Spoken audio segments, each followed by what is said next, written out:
We meant to make a good movie. We meant to make a scary movie.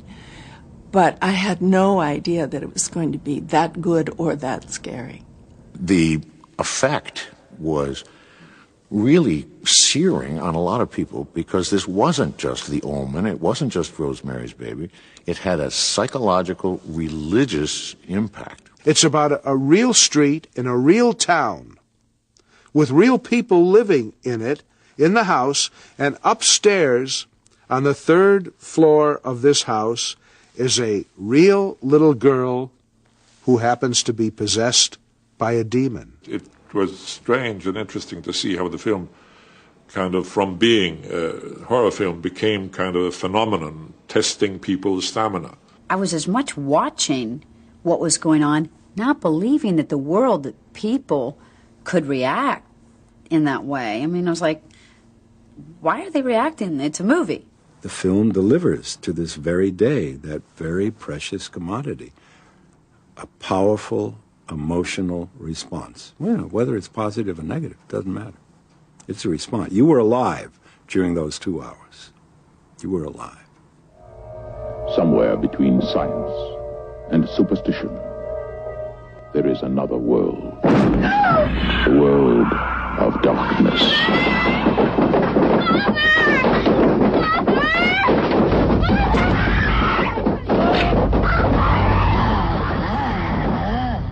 Well, in 1949, I was a junior at Georgetown University.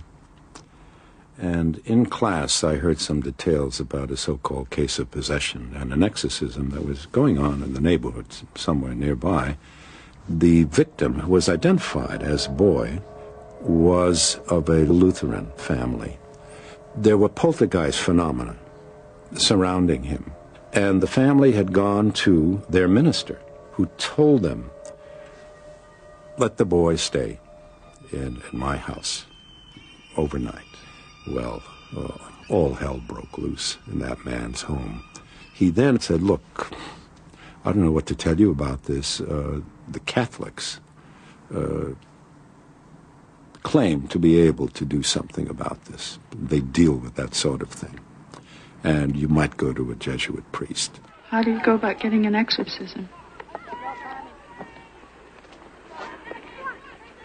Many, many, many years later, it all came back to me, and I determined to write that story. I'm telling you that that thing upstairs isn't my daughter.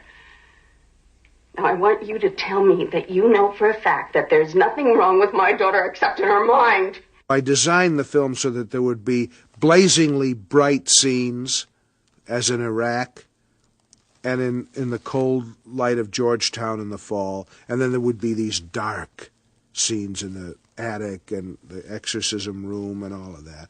And that the whole film would, in a way, alternate between the forces of dark and light in a kind of literal way. Billy was going to art museums and looking through art books and finding images that inspired him. And that famous shot that was used in the ad of Mark standing looking at the house, I think, although the composition is different, it was inspired by a Magritte. And, of course, the thing in Magritte is that it's always very truthful, but then there's this oddness that happens within the realism. The shaft of light does everything. It's like an ethereal quality to it. The fact that he's silhouetted in it, the graphics of it, the whole thing, it just feels very spiritual and very ethereal. We just see this person get out, and now all of a sudden there's this huge spotlight, this shaft, aiming right at this person. So you know there's something special about it.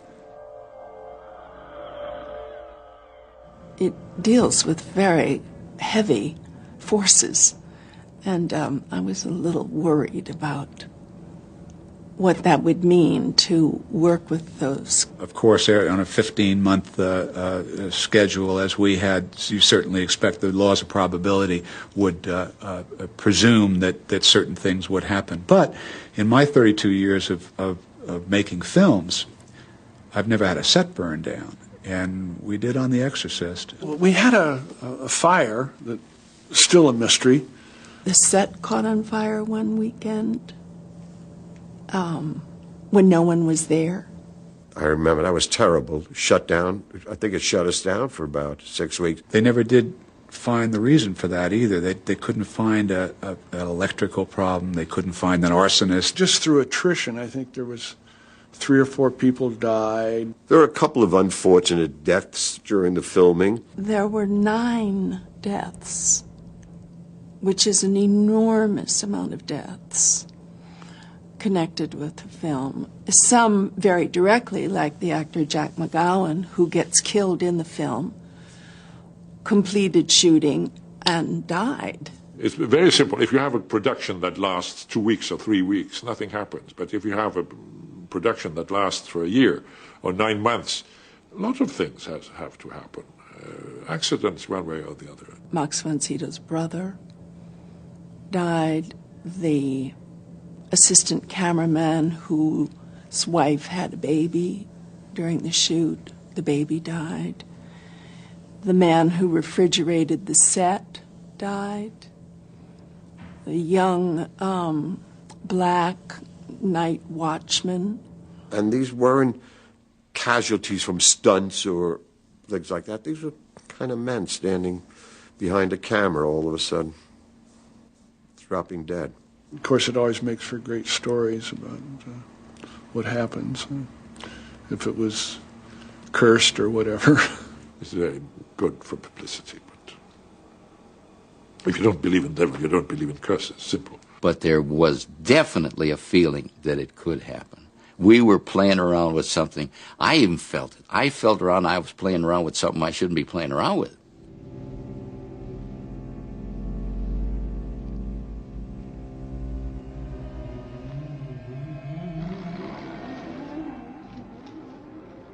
The first time I saw them, I saw that there was an ominosity, if that's a word, to them. I mean, I saw them, I thought, wow, how is the stunt? I'm not going to do it. How is the stunt man going to do this? Because they were vertical. There were 97 hard stone steps. It looked like forever going down there. And so I went out and I got all the rubber I could find, 1/2 inch, and I lined every one of those steps with rubber. And all the Georgetown kids, with the little capitalists that they are, they got the roofs of all the people around there on top of the roofs, and they sold tickets for $5 a head so you could watch the stunt. And he dove down those stairs twice. I asked him how he did it. He said, Zen. I said, what's that? He said, complete and total non-resistance. My body becomes totally relaxed. First of all, you wanted to see these things happen as realistically as possible. The levitation, the bed thumping, things flying across the room. I knew of no way to achieve these effects realistically with opticals in the state they were in then. Today it would be a piece of cake. Today they can make you believe that the Titanic is sinking. In those days I could not with an optical make you believe that a bed was thumping on its own. It had to happen on the set, and it was a case of trial and error. Marcel Vercateur, the special effects man, who was brilliant, he conceived and designed all those effects so that you couldn't see anything. They're just amazing. We started off with one particular thing, just elevating the bed like. Amen. Oh, Lord, hear my prayer. So what I did was put enough weight and leverage behind to raise the bed. Then I pulled it back down again. So the bed was trying to fly, but it couldn't because I was pulling it back.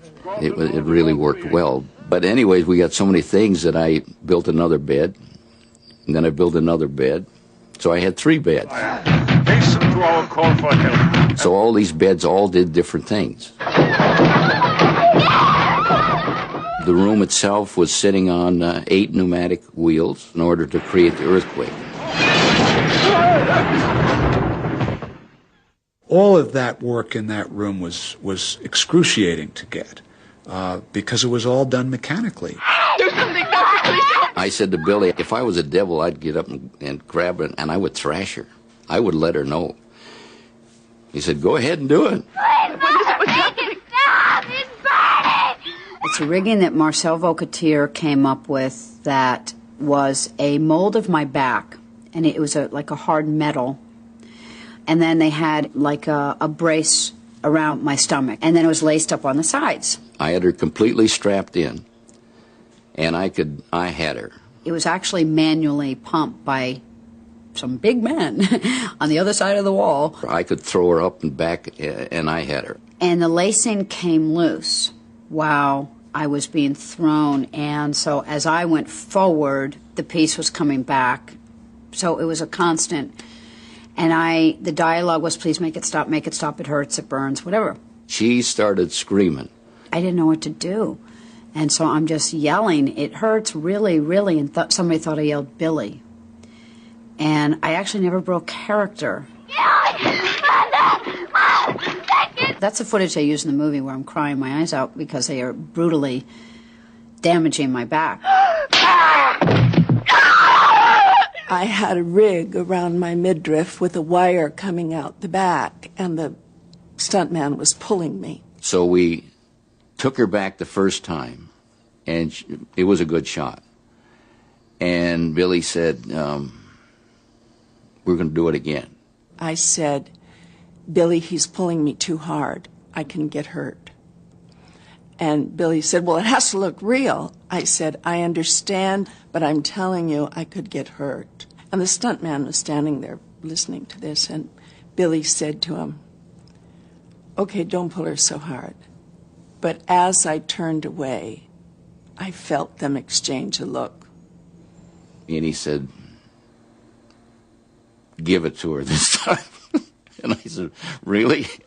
And he says, give it to her. And this is Ellen Burstyn, right? You're a nice lady.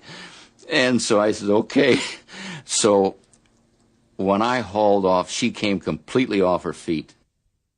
You see me hit and you see me reach for my back. I screamed in horrendous pain. Billy motioned to Owen to tilt the camera down on me. And I saw it, and I was so furious and said, turn the effing camera off, because I couldn't stand that he was willing to just get a quick shot of it before they called the ambulance, you know. Ellen didn't like it too well, and she went to see her chiropractor, and chiropractor said, you're all right. Just a couple of days, you'll get over the soreness. But that's show business, I guess. It was way beyond what anyone needs to do to make a movie. Well, it was a very difficult film.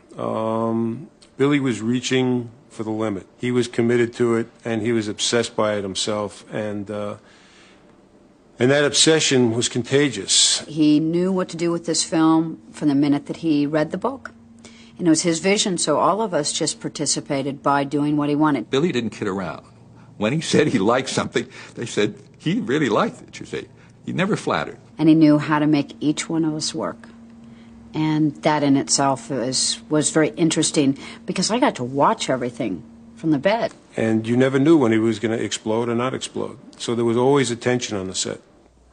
Oh, come on, shut up in there! Billy can be totally irascible. Billy has reduced me to tears on more than one occasion. But he also liked to stimulate the actors. That was what his feeling was. So he would sometimes shoot off a gun or something when he wanted someone to look startled. And that's really what pissed me off. And I told him, I said, never do that again. You know, I'm an actor. I don't need all these artificial stimulants. Billy would fire guns all the time. He had total freedom, I think. And of course he behaved like a man with total freedom and total power. No, I enjoyed very much working with him. Although he used maybe sometimes methods that I was not used to. My dear friend Billy Friedkin is a maniac. And I love him, but he's a maniac. Billy would do anything to motivate an actor. After Jason Miller dies, when Father Bill goes in to give him the last rites, we did 13 takes, 15 takes, 17 takes, I'm not quite sure. Do you want to make your confession? Bill Friedkin wanted Father Dyer to react in some emotional way. This is his best friend lying there in a pool of blood. And Father Bill could never get it right. So Billy comes over to me and says, Bill, you're just doing this by the numbers. He was a non-actor. He couldn't emote. And I said, Billy, I have just given my best friend the last rites 15 times in one night, and it's now 2:30 in the morning. Friedkin and I had a little signal that we'd use to silently roll the camera and sound, and he asked me at this time to do just that. And he said, I understand. He said, do you trust me? Well, you always trust somebody unless they ask you. And Billy went in and slapped him across the face. He belted me right across the chops and backed off, and I went in the scene, and if you look at that carefully, when I'm giving the last rite, my hand's going like that. And I wasn't making my hand go like that. That was sheer nerve juice. That all I had left. He looked at himself and went on to the cabin steward. How many blood was in? He was tough, but it was very stimulating. He drove me to some of the best work that I'd done up to that time. I was faced with the problem of making this very pretty little girl with apple cheeks and a butterball nose, make her into a demon. And it was an incredible challenge. He created different makeups, which we tested.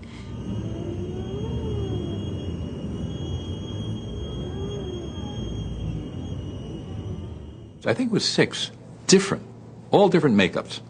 The very first one I did was a all-out witchy makeup with a black wig and bushy eyebrows, and it was terrible.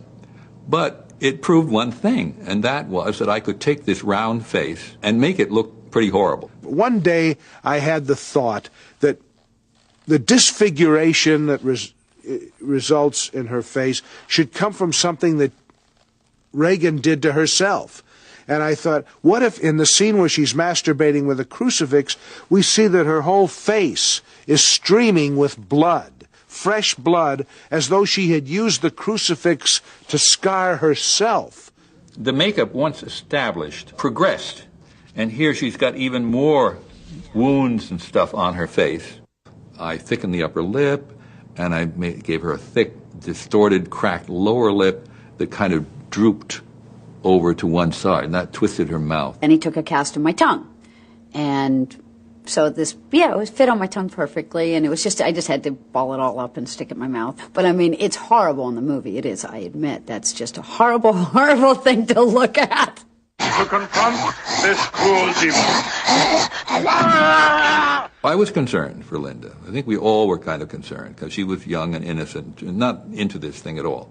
She was just a kid that liked an ice cream soda in between, and it would laugh, and as soon as you said roll it, boom, she'd turn on this demon. Mighty Father, everlasting God, and Father of our Lord Jesus Christ. Even the stagehands would kind of cringe when she had to say foul language. It was a very controlled set. No one was allowed to laugh, and I'm sure their ears must have just been like, oh my God. So one day I asked her, I said, Linda, how do you feel when you have to say these lines? She says, oh, it's not me, it's Reagan. Her capability at that age of handling what she went through was remarkable. Eileen Dietz was about 25 or 26 years old. She was the same size as Linda, who was 12. There are a couple of shots that we did with Eileen Dietz where, like, she backhands the doctor and knocks him across the room, and we're behind her. Obviously, Eileen's blow was much more powerful and believable. In the scene where she's masturbating with a crucifix, when the crucifix goes into the crotch area, that's Eileen Dietz. I didn't ever think they would allow us to film or exhibit the crucifix masturbation scene, and yet I couldn't think of how to do without it. I didn't understand what masturbation was at that age. So I didn't understand, there was a box and a sponge and Karo syrup with red food coloring. And that was between my legs. So I just had to put the cross into the box. That's all I was doing. I had no idea what it was until many years later. When I was writing the novel, I said, now I have come to the point where this woman, this non-believer, in desperation, is going to go to priests, to witch doctors. What on earth could drive her to that? What is the worst possible thing I can think of? I think it was merited, and I think it served a purpose. It was probably one of the most vicious things I've ever seen in a film. It certainly does make this statement of to what lengths evil will go to manifest. To this day, even with sensibilities that you think are so utterly jaded and depraved, it remains the most shocking piece of footage I have ever seen. There were various different effects that had to be done in the script, and one of them was the head turning around backwards. The only way to do it was to make a dummy and have a mechanical head. We sat down together, and Dick says, if you'll do everything on the inside, I'll do everything on the outside. The head and the torso are a rigid plastic because the head had to rotate smoothly. The only problem was going to be the separation. But if I spun the head, the hair would come down and cover up the crack. So I could spin the head. I could go around 2-3 times if I wanted to. Amen. I worked on the eyes, and I used remote control. Let my cry come unto thee. And she would sit there and look at you in the room. It was frightening. It was so alive. We decided we were going to try it out, so put it in the front seat of a taxi in the summertime in New York City. The head would wobble around, so it would look like it was alive. And the people would stare at this thing, and then finally it would just spin its head around, and that was it. And then tell the cab, get out of here. This is the device I made to create the vomiting effect. This side piece is actually a very thin, flat tube, and there's a little nozzle connecting the two. Actually, it was not Linda Blair, but Eileen Dietz that was used for this rather unpleasant task, and it would fit snugly on her face like this.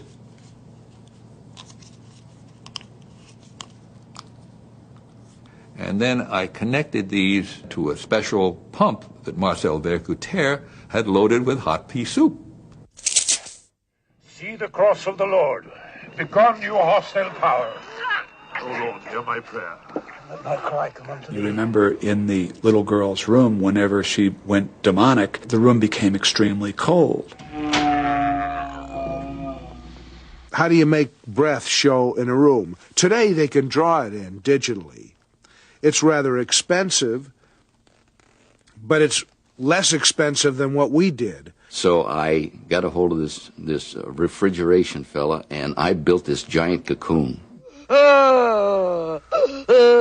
So we had 4 massive air conditioners, which we found we had to turn on all night, and by the time we got to the set the next morning, it was 30 or 40 below zero. He wanted to see the breath of the actors, and I think also in the back of his mind he decided that the extreme cold would really influence the performance as well. It was difficult to act and express facially emotions when your face was frozen, literally. Was it cold? Yes. Did I like it? Not much. It's probably why I hate cold so much nowadays. I was cold, yeah. The head of production of Warner Brothers came in from time to time, flew in to see why it was taking us so long to do this, and he would stand in the back of the set just shaking his head with his mouth. He couldn't believe, and no one really could believe this was going on or that would ever produce anything like a believable result.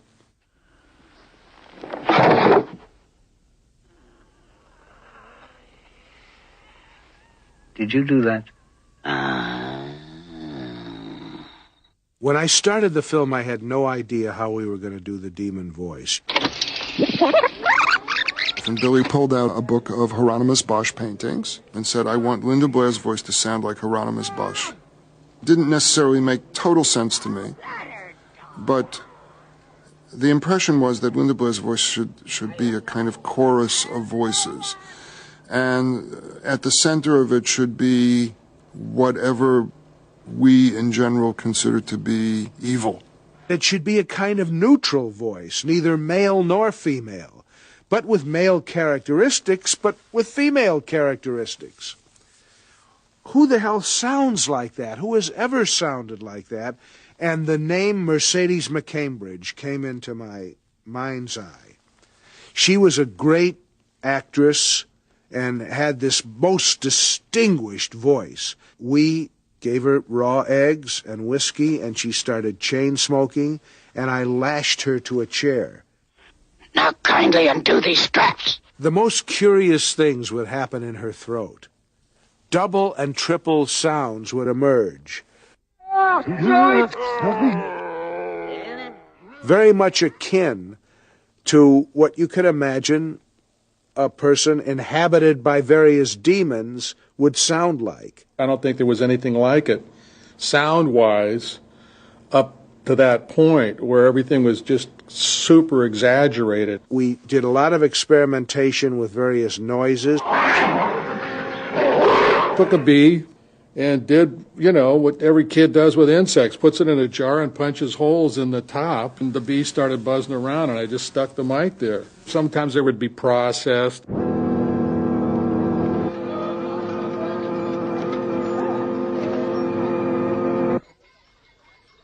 After cutting the opening sequence of Iraq, we kind of went through the whole film and repaced it.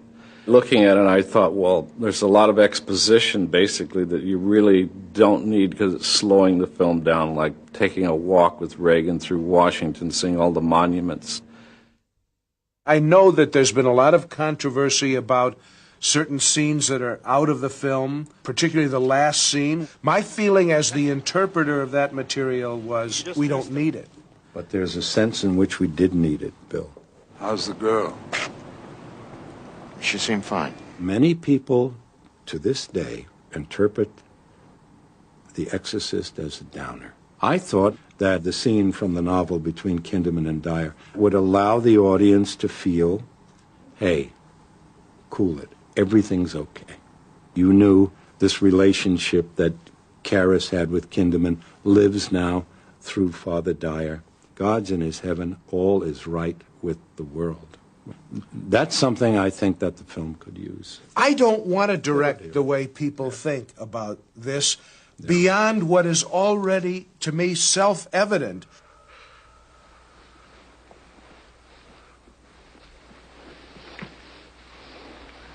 People actually believed what they saw on the screen. Some of them maybe had a different interpretation of that. That's always bothered you. I've always rejoiced in it, frankly.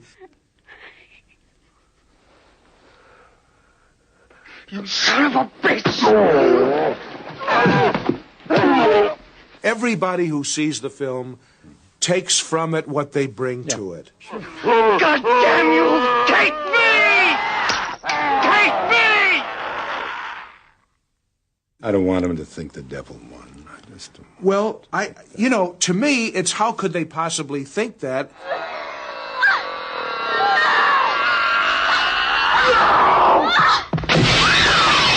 Because this relates to certain other cuts in the film.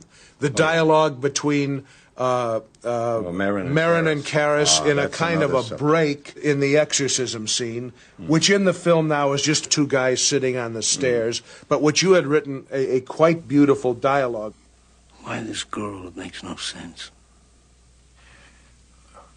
I think the point is to make us despair. To see ourselves as animal and ugly. To reject the possibility that God could love us.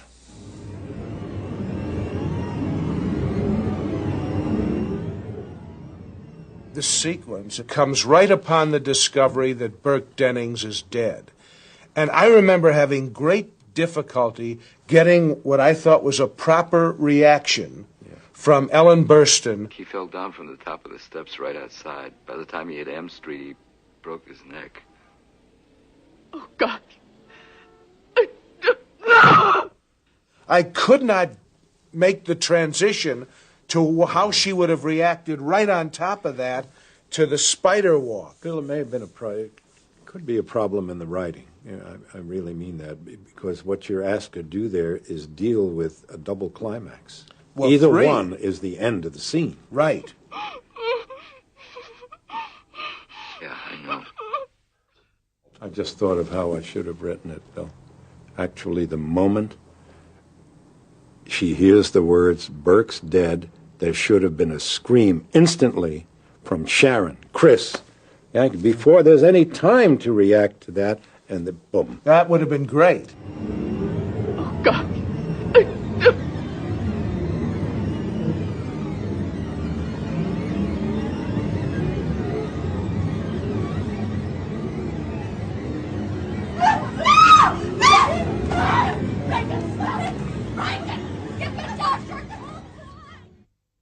I set out from the outset to make this book because I think it's as good a novel as I've ever read. I think it's as good as anything I've ever read by Edgar Allan Poe or Kafka, or some very distinguished writers who've worked in this particular area. Wow, you're too kind. No, I mean that. Thanks, I've said Billy. it before. Thank you. Give me that $10 now, would you, before that? You want it in drachma?